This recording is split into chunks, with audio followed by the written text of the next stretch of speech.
So a little something about me.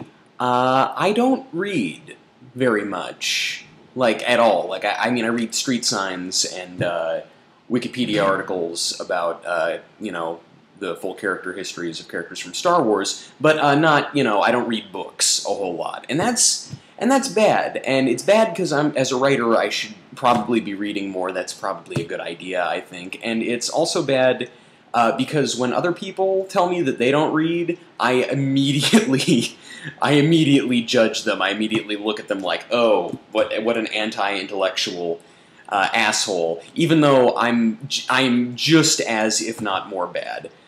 So I've decided I need to change that. I need to get some more literature in my life. I need to start reading and hopefully improve as a writer.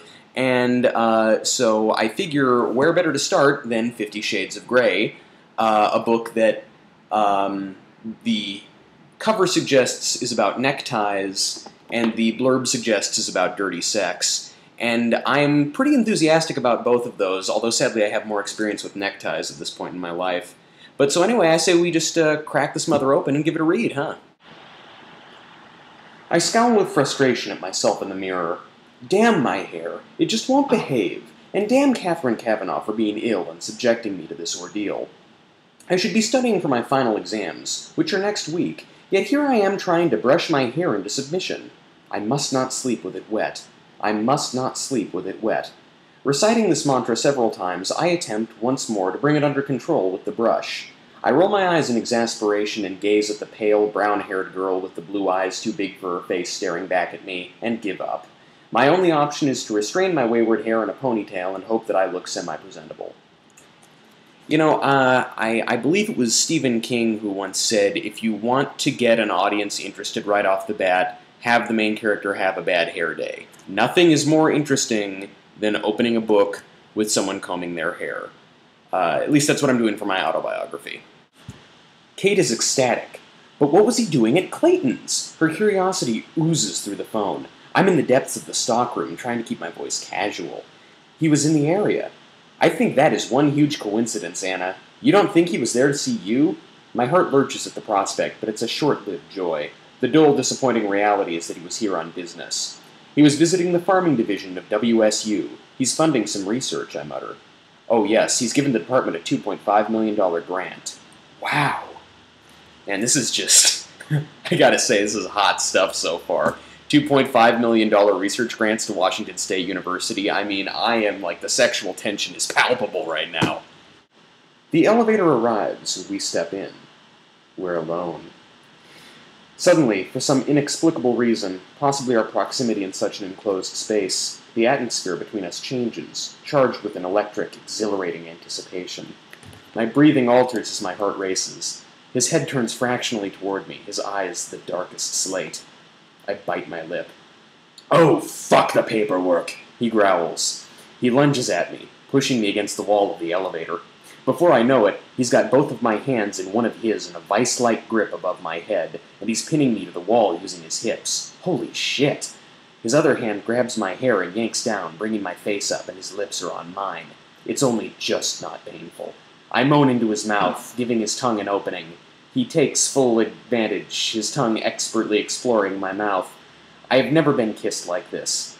My tongue tentatively strokes his and joins his in a slow, erotic dance that's all about touch and sensation, all bump and grind. He brings his hand up to clasp my chin and holds me in place. I'm helpless, my hands pinned, my face held, and his hips restraining me. His erection is against my belly. Oh my, he wants me here. Christian Grey, Greek god, wants me, and I want him, here, now, in the elevator. You are so sweet, he murmurs, each word a staccato.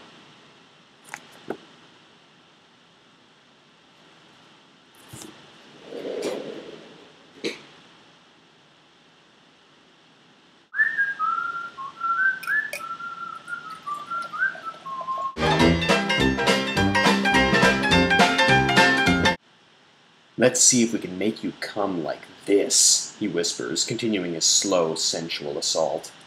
My nipples bear the delicious brunt of his deft fingers and lips, setting alight every single nerve ending so that my whole body sings with sweet agony. He just doesn't stop.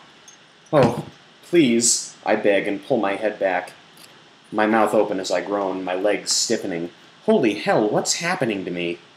Let go, baby, he murmurs. His teeth close around my nipple, and his thumb and finger pull hard, and I fall apart in his hands, my body convulsing and shattering into 1,000 pieces. He kisses me, deeply, his tongue in my mouth absorbing my cries. Oh my! That was extraordinary! Now I know what all the fuss is about! Come to think of it, I pretty much said the same thing my first time. Moving down, I push him into my mouth. He groans again. Ha! My inner goddess is thrilled. I can do this. I can fuck him with my mouth. I twirl my tongue around the tip again. He flexes and raises his hips. His eyes are open now, blistering with heat. His teeth are clenched as he flexes again, and I push him deeper into my mouth, supporting myself on his thighs. I feel his legs tense beneath my hands. He reaches up and grabs my pigtails and starts to really move. Oh, baby, that feels good, he murmurs. I suck harder, flicking my tongue across the head of his impressive erection. Wrapping my teeth behind my lips, I clamp my mouth down around him. His breath hisses between his teeth, and he groans. Jesus! How far can you go? He whispers. I pull him deeper into my mouth so I can feel him at the back of my throat and then to the front again. My tongue swirls around the end. He's my very own Christian Grey-flavored popsicle. I suck harder and harder, pushing him deeper and deeper, swirling my tongue around and around. I had no idea giving pleasure could be such a turn-on. Watching him writhe subtly with carnal longing. My inner goddess is doing the merengue with some salsa moves. Anastasia, I'm going to come in your mouth, his breathy tone is warning. If you don't want me to, stop now.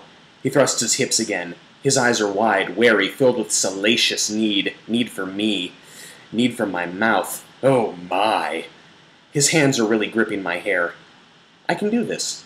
I push even harder, and in a moment of extraordinary confidence, I bare my teeth. It tips him over the edge.